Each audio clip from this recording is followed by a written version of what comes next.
श्री जगदम्बिकाय नमः। श्रीमद् देवी भागवत पहला स्कंद।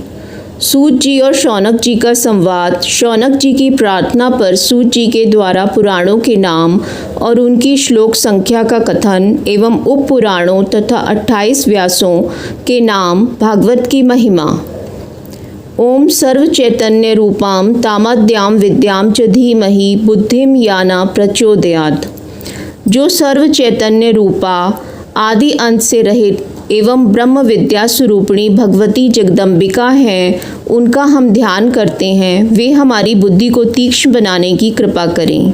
शौनक जी ने कहा, महाभाग सूत जी, आप महाभाग एवं पुरुष श्रेष्ठ हैं, क्योंकि आपने परम पावन पुराण संहिताओं का भली भांति अध्ययन कर लिया है।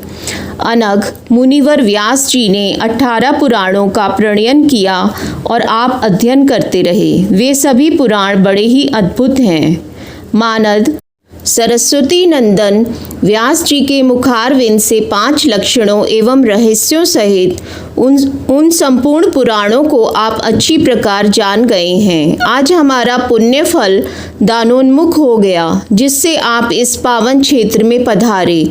मुनियों को विश्राम देने वाला यह क्षेत्र बड़ा ही उत्तम एवं कली के दोष से रहित है। सूत जी, यह मुनि मंडली पुण्यदायी पुराण संबंधी कथा सुनने के लिए उत्सुक है। आप सावधान होकर हमें सुनाने की कृपा करें। महाभाग, आप संपूर्ण शास्त्रों के वेत्ता एवं त्रिविध तापों से रहित हैं। आपकी आयु कभी क्षीण ना हो। भगवान, अब आप वेद से संबंध रखने वाला पुराण कहने की कृपा कीजिए। सूत जी, जिन्हें कान हैं और जो सुनने के स्वाद से भी परिचित हैं, वे मनुष्य यदि पुराण नहीं सुनते तो वे हतभाग्य हैं। जिस प्रकार षड्रस के स्वाद से जीभ तृप्त हो जाती है, वैसे ही विद्वान पुरुष के वचनों से कर्णेंद्रियों को महान आनंद होता है, ये सभी जानते हैं। सर्पों के कान नहीं होते, तब भी मधुर स्वरों को सुनकर वे अपनी सुधि बुद्धि खो बैठते हैं। फिर कान वाले मनुष्य यदि सद्वाणी नहीं सुनते तो उन्हें बहरा ही क्यों न कहा जाए। अतएव सौम्य, ये सभी विप्रगण कथा सुनने की अभिलाषा से सावधान होकर नैमिषारण्य क्षेत्र में बैठे हैं। कली के भय से इन्हें महान दुख हो रहा है। जिस किसी प्रकार से समय तो बीत ही जाता है। अज्ञानी जनों का समय विषय चिंतन में और विद्वानों का समय शास्त्रावलोकन में बीत जाता है। ये अनुभव सिद्ध बात है। अपने सिद्धांत को परिपुष्ट करने वाले अनेकों अद्भुत शास्त्र हैं। उनमें भांति भांति के सिद्धांतों का विवेचन किया गया है तथा उनकी पुष्टि में प्रबल प्रमाण दिए गए हैं। वेदांत को सात्विक, मीमांसा को राजस और न्याय को तामस शास्त्र कहा जाता है। सौम्य, वैसे ही आपके कहे हुए 5 लक्षण वाले पुराण भी सात्विक, राजस और तामस भेद से 3 प्रकार के हैं। आपके मुखारविंद से निकल चुका है परम पावन देवी भागवत 5वां पुराण है। यह वेद के समान आदरणीय है। पुराण के सभी लक्षणों से यह ओतप्रोत है। उस समय इसका संक्षेप में ही वर्णन किया गया था। इसके श्रवण से मुमुक्षुजन मुक्त हो जाते हैं। यह परम अद्भुत पुराण धर्म में रुचि उत्पन्न करने वाला एवं अभिलाषा पूर्ण करने वाला है। अब आप इस दिव्य एवं मंगलमय भागवत पुराण को विस्तार पूर्वक कहने की कृपा कीजिए। सभी ब्राह्मण बड़े आदर के साथ सुनने के लिए उत्सुक हैं। धर्मज्ञ, आप व्यास जी के मुखारविंद से इस प्राचीन संहिता का भली भांति ज्ञान प्राप्त कर चुके हैं, क्योंकि उन गुरुदेव में आपकी अटूट श्रद्धा थी और आप में सभी सद्गुण विद्यमान हैं। सर्वज्ञ, आपके कहे हुए अन्य भी बहुत से पुराण हमने सुने हैं, किंतु उनके सुनने से अब भी हमारी उसी प्रकार तृप्ति नहीं हो रही है जैसे देवता अमृत पान से कभी नहीं अघाते। सूत जी, धिक्कार है इस अमृत को जिसे पीने वाले कभी मुक्त नहीं हो सकते, किंतु धन्य है यह पुराण जो सुनने से ही मनुष्य को मुक्त कर देता है। सूत जी, अमृत पान करने के लिए हमने हजारों यज्ञ किए, किंतु फिर भी हमें शांति न मिल सकी, क्योंकि यज्ञों का फल स्वर्ग है। स्वर्ग भोगने के पश्चात वहाँ से गिरना ही पड़ता है। इस प्रकार इस संसार चक्र में आने जाने की क्रिया सदा चलती ही रहती है। सर्वज्ञ सूत जी इस त्रिगुणात्मक जगत में काल चक्र की प्रेरणा से सदा चक्कर काटने वाले मनुष्यों को ज्ञान हुए बिना मुक्ति मिलनी कभी संभव नहीं। अतएव आप परम पावन देवी भागवत को कहने की कृपा कीजिए। यह पुराण संपूर्ण रसों से परिपूर्ण, अत्यंत पवित्र, गोपनीय एवं मुक्तिकामी जनों को सदा अभिलषित मुक्ति प्रदान करने वाला है। सूत जी कहते हैं, श्रीमद् देवी भागवत अत्यंत पवित्र एवं वेद प्रसिद्ध पुराण है। इसके संबंध में आप महानुभावों के प्रश्न करने से मैं धन्य, बड़भागी और परम पावन बन गया। अब मैं इसे कहता हूँ। यह पुराण संपूर्ण श्रुतियों के अर्थ से अनुमोदित, अखिल शास्त्रों का रहस्य एवं आगमों में अपना अनुपम स्थान रखने वाला है, जो योगियों को मुक्ति प्रदान करने वाले एवं ब्रह्मा आदि देवताओं द्वारा सुसेवित हैं तथा प्रधान मुनिगण उत्तम स्रोतों के द्वारा जिनका सदा चिंतन किया करते हैं। भगवती जगदम्बिका के उन सुकोमल चरण कमलों को प्रणाम करके आज मैं विस्तार पूर्वक यह पुराण कहने के लिए प्रस्तुत हो रहा हूँ। द्विजवरों, यह रसों का भंडार है। इसमें जहाँ देखिए भगवती की भक्ति निहित है। अतएव भगवती के नाम से ही अर्थात श्रीमद् देवी भागवत नाम से यह पुराण प्रसिद्ध है।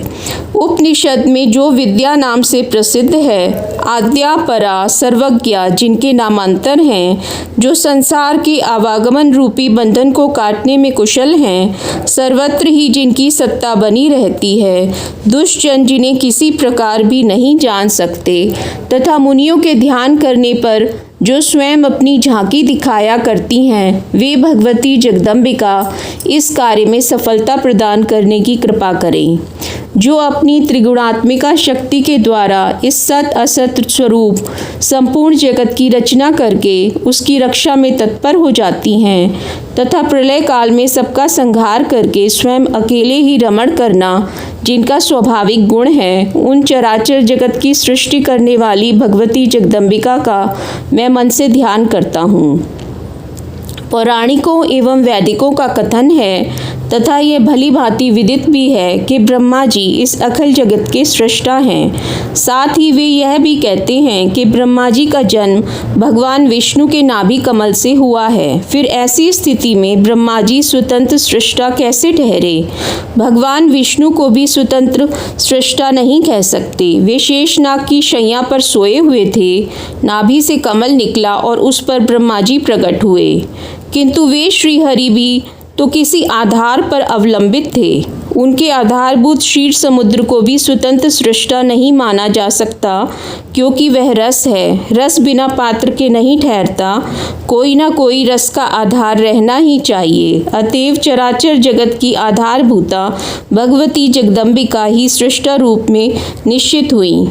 मैं उनकी शरण ग्रहण करता हूँ। कमल स्थित ब्रह्मा जी को दर्शन मिले। भगवान विष्णु योग निद्रा के अधीन होकर शयन कर रहे थे। तब उन प्रभु को जगाने के लिए पितामह ने जिनकी स्तुति की थी, उन भगवती जगदम्बिका की मैं शरण लेता हूँ। वे भगवती सगुण, निर्गुण, मुक्ति प्रदान करने वाली और माया स्वरूपिणी हैं। अब मैं उनका ध्यान करके संपूर्ण पुराणों का कथन करता हूँ। मुनिगण सुनने की कृपा करें। श्रीमद् देवी भागवत सबसे उत्तम एवं पावन पुराण माना जाता है। इसमें 18,000 श्लोक हैं। संस्कृत भाषा में इसकी रचना हुई है। वेद व्यास जी ने सुंदर 12 स्कंदों से इसे सजाया है। पूरे पुराण में 318 अध्याय हैं। प्रथम स्कंद में 20, द्वितीय में 12, तृतीय में 20, चतुर्थ में 25, पंचम में 35, षष्ठ में 31, सप्तम में 40, अष्टम में 24, नवम में 50, दशम में 13, एकादश में 24 और द्वादश स्कंद में 14 अध्याय हैं। महात्मा पुरुषों का कथन है कि इस पुराण में इस प्रकार तो अध्याय हैं और 18,000 श्लोक हैं। सर्ग, प्रतिसर्ग, वंश, वंशानुकीर्तन और मवंतर वर्णन आदि पुराण विषयक 5 लक्षण इसमें विद्यमान हैं। जो निर्गुण हैं, सदा विराजमान रहने वाली हैं, सर्वव्यापी हैं, जिनमें कभी विकार नहीं होता, जो कल्याण में विग्रह हैं, योग से जानी जा सकती हैं तथा सबको धारण करने वाली तुरीयावस्था पन्ना हैं, उन्हीं भगवती की सात्विकी, राजसी और तामसी शक्तियाँ स्त्री की आकृति में महालक्ष्मी, महासरस्वती और महाकाली के रूप में प्रकट होती हैं। संसार की अव्यवस्था दूर करने के लिए इनका अवतार होता है। इन तीनों शक्तियों का जो शरीर धारण करना है, इसे ही शास्त्रज्ञ पुरुष सर्ग कहते हैं। सृष्टि, स्थिति और संहार का कार्य संभालने के लिए ब्रह्मा, विष्णु और रुद्र रूप से उन आद्य शक्ति का प्रकट होना प्रतिसर्ग माना गया है।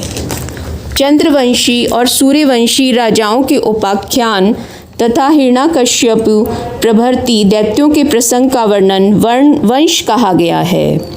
स्वयंभावु आदि प्रधान मनुओं का वर्णन और उनके समय का जो निर्णय हुआ है वह मन्वंतर नाम से विख्यात है। फिर उन मनुओं की वंशावली का विशद रूप से वर्णन किया गया है।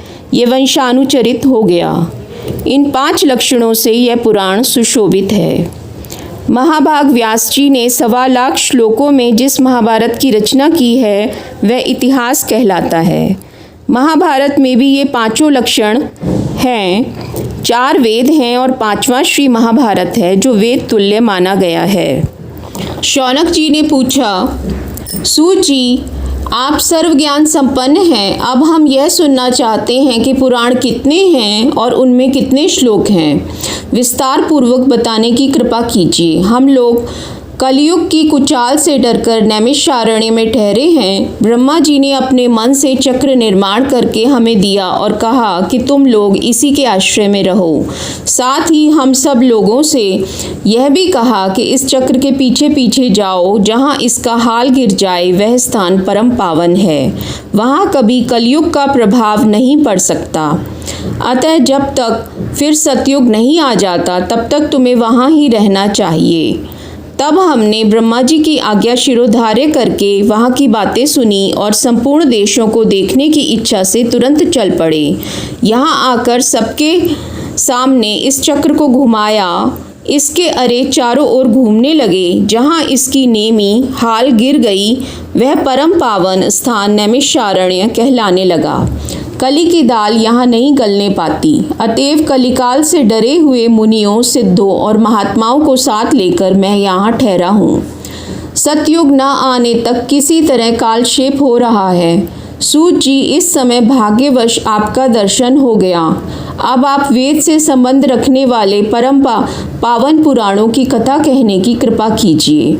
सूत जी, आपकी बुद्धि बड़ी विलक्षण है। सभी लोग आपके मुखारविंद से कथा सुनने के लिए उत्सुक हैं। अब हमारे लिए कोई दूसरा धंधा नहीं है। हमने मन को एकाग्र कर लिया है। सूत जी, आप दीर्घ काल तक वर्तमान रहें। कभी भी दुख और संताप आपके पास न आ सके। अब आप पुण्यमय और कल्याणकारी देवी भागवत सुनाने की कृपा कीजिए। इसमें धर्म, अर्थ, काम इन तीनों पुरुषार्थों का विस्तार पूर्वक वर्णन है। ब्रह्म विद्या भी कही गई है। फिर उसकी जानकारी हो जाने पर तो मोक्ष भी सुलभ हो जाता है। सूत जी, मुनिवर व्यास जी के मुखारविंद से निकली हुई ये परम पावन कथा मन को मुग्ध कर देती है। इसे सुनकर हमारे कान अतृप्त ही बने रहते हैं। जिसमें सभी गुण हैं, संपूर्ण जगत को रचने वाली भगवती जगदम्बिका की नाट्य सरीखी लीलाओं से जो ओतप्रोत है तथा जिसके प्रभाव से सारे पाप विलीन हो जाते हैं, उस परम पावन एवं अद्भुत तथा भगवती के नाम से शोभा पाने वाले श्रीमद् देवी भागवत नामक पुराण को प्रकट करने की कृपा कीजिए। सूत जी कहते हैं, मुनिवरों सुनो। सत्यवती नंदन व्यास जी के मुखारविंद से मैंने जितने पुराण सुने हैं उनका आनुपूर्वी तुम्हारे सामने उल्लेख कर रहा हूँ। मत्स्य, मार्कंडेय, भविष्य, भागवत, ब्रह्मांड, ब्रह्मावैवर्त, वामन, वायु, विष्णु, वराह, अग्नि, नारद, पद्म, लिंग, गरुण, कूर्म और स्कंद, इन नामों के 18 पुराण हैं। पहला मत्स्य पुराण है। इसमें 14,000 श्लोक हैं। अत्यंत अद्भुत मार्कंडेय पुराण की श्लोक संख्या 9,000 है। तत्वदर्शी मुनिगणों ने भविष्य पुराण की श्लोक संख्या 14,500 गिनी है। पुण्यमय श्री भागवत में 18,000 श्लोक हैं। ब्रह्म पुराण की श्लोक संख्या 10,000 है। ब्रह्मांड पुराण में 12,100 श्लोक हैं। 18,000 श्लोकों में ब्रह्म वैवर्त पुराण पूरा हुआ है। शौनक जी वामन पुराण में 10,000 और वायु पुराण में 24,600 श्लोक हैं। विष्णु पुराण और वाराह पुराण बड़े ही विचित्र ग्रंथ हैं। पहले की श्लोक संख्या 23,000 और दूसरे की 24,000 है। अग्नि पुराण में 16,000 श्लोक हैं। नारद पुराण 25,000 श्लोकों से संपन्न हुआ है। पद्म पुराण का विशद वर्णन 55,000 श्लोकों में समाप्त हुआ है। लिंग पुराण में 11,000 श्लोक हैं। गरुड़ पुराण के वक्ता भगवान विष्णु हैं। उनकी श्लोक संख्या 19,000 है। कूर्म पुराण में 17,000 श्लोक कहे गए हैं। परम अद्भुत स्कंद पुराण की श्लोक संख्या 81,000 है। निष्पाप मुनिवरों, इस प्रकार पुराणों और उनकी संख्याओं का विशद वर्णन मैं कर चुका। अब ऐसे ही उपपुराण भी हैं, उन्हें कहता हूँ, सुनो।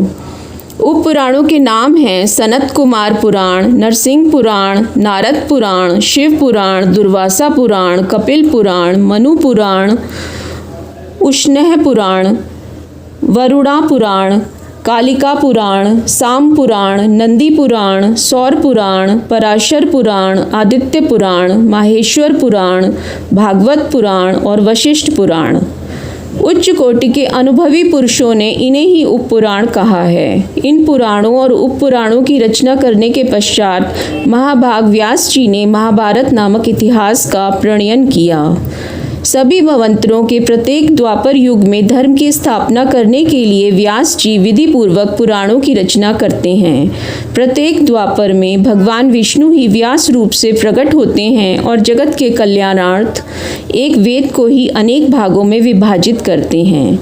फिर यह जानकर कलयुग के ब्राह्मण अल्पायु और मंदबुद्धि होंगे, वे ही प्रभु प्रत्येक युग में पुण्यमय पुराण संहिताओं की रचना किया करते हैं। स्त्री शूद्र और अपने कर्म से च्युत ब्राह्मण वेद सुनने के अनाधिकारी माने जाते हैं। उनका भी कल्याण हो जाए, इसलिए पुराणों की रचना हुई है। मुनिवरों, इस समय 28वें द्वापर का 7वां मवंतर बीत रहा है। इस मवंतर के अधिष्ठाता वैवस्वत मनु हैं। सत्यवती नंदन व्यास जी मेरे गुरुदेव हैं। इनके समान धर्म का ज्ञान किसी को नहीं है। वे ही इस मवंतर के वेद व्यास हैं। फिर 29वें मवंतर में द्रोणी नामक व्यास होंगे। आज तक 27 व्यास हो चुके हैं। प्रत्येक युग में उनके द्वारा पुराण संहिता कही गई है। ऋषियों ने पूछा, महाभाग सूत जी, अब तक के द्वापर युगों में पुराणों की रचना करने वाले जो व्यास देव हो चुके हैं, उनका परिचय बताने की कृपा करें। सूत जी कहते हैं, प्रथम द्वापर में वेदों का विभाग स्वयं ब्रह्मा जी ने किया था, अतः उस युग के व्यास ब्रह्मा जी हुए। दूसरे द्वापर में प्रजापति ने व्यास का कार्य संपन्न किया। तीसरे में उष्णा, चौथे में बृहस्पति, 5वें में सविता, 6ठे में मृत्युदेव व्यास की गद्दी पर थे।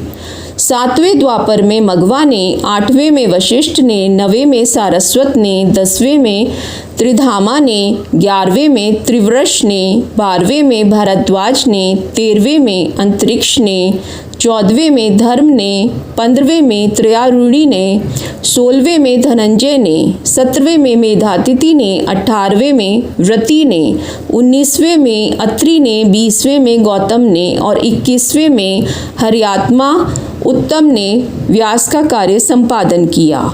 वाजश्रवावेन, आमुष्यायण, सोम, तृणबिंदु, भार्गव, शक्ति, जातुकर्ण और कृष्णद्वैपायन भी व्यासों में परिगणित हैं। यही 28 व्यास हैं। मैंने जिनके नाम सुने थे उन्हें गिना दिया। इन कृष्णद्वैपायन व्यास के मुखारविंद से श्रीमद् देवी भागवत सुनने का सुअवसर मुझे मिल चुका है। यह पुराण बड़ा ही पवित्र और संपूर्ण दुखों का नाश करने वाला है। इसके प्रभाव से मनोरथ पूर्ण होते और मुक्ति भी सुलभ हो जाती है। इसके सभी विषय वेद के अभिप्राय से युक्त हैं। संपूर्ण वेदों का सारभूत यह पुराण मुक्तिगामी जनों को सदा प्रिय है। इस पुराण की रचना करने के पश्चात व्यास जी ने सर्वप्रथम अपने अयोनिज एवं विरक्त पुत्र महाभाग शुकदेव जी को अधिकारी समझकर उन्हें ही सुनाया। मुनिवरों, मैं वहीं था। वेद व्यास जी प्रवचन कर रहे थे, इसी से यथार्थ बातें मैंने भी सुन ली। गुरुदेव बड़ी कृपालु थे, उन्हीं की कृपा से ये अत्यंत गुप्त पुराण प्रकट हुआ है। व्यास नंदन शुकदेव जी की बुद्धि बड़ी विलक्षण थी। उनके पूछने पर इस गुप्त पुराण की सभी बातें व्यास जी व्यक्त किया करते थे। वहाँ रहने के कारण इस पुराण की अमित महिमा का मैं भी जानकार हो गया। मुनिवरों, श्रीमद् देवी भागवत स्वर्गीय कल्प वृक्ष का सुंदर पका हुआ फल है। इस संसार रूपी समुद्र के अथाह जल को पार करने की इच्छा रखने वाले शुकदेव जी उस फल को आदर पूर्वक चखने वाले पक्षी हैं। उन्होंने इस विविध कथा रूपी अमृत को अपने कान रूपी पुटकों में भर भर कर खूब पान किया। जगत में कौन ऐसा पुरुष है जो इस अद्भुत कथा को सुनकर कली के भय से मुक्त न हो जाए। जो पापी वैदिक धर्मों से विमुख एवं अपने चरित्र से भ्रष्ट है, उसे भी यदि जिस किसी प्रकार से श्रीमद् देवी भागवत सुनने का अवसर मिल जाए तो संसार के विविध भोगों को भोग कर अंत में भगवती के उस नित्य परम धाम को वह चला जाता है जहाँ योगी लोग जाया करते हैं। जो निर्गुण स्वरूपा हैं, जो संत जनों की प्रेम पात्री एवं ध्यान में दर्शन देने वाली हैं, वे विद्यामयी भगवती जगदम्बिका उस बड़भागी पुरुष के हृदय रूपी गुफा में निवास कर लेती हैं, जो निरंतर इस देवी भागवत की कथा सुनने में तत्पर रहता है। संसार रूपी अगाध समुद्र को पार करने के लिए यह सर्वांगपूर्ण मानव देह सुंदर जहाज है। जिसे ऐसा शरीर मिल गया और कथावाचक की भी कमी न रही, तब भी जो मूर्ख इस कल्याण में देवी भागवत को नहीं सुन पाता, निश्चित ही वह अत्यंत भाग्यहीन है। जिसे विचारशील मानव तन मिल गया, दोनों कान विद्यमान हैं, तब भी सभी मनोरथ पूर्ण करने वाले रस के भंडार एवं परम पावन इस भागवत पुराण को न सुनकर जो प्रेम पूर्वक पर निंदा और पर चर्चा सुनने में मस्त रहता है, वह मूर्ख मर ही क्यों नहीं जाता, उसके जीवन से लाभ ही क्या है। अध्याय 1, 2, 3 संपूर्णम।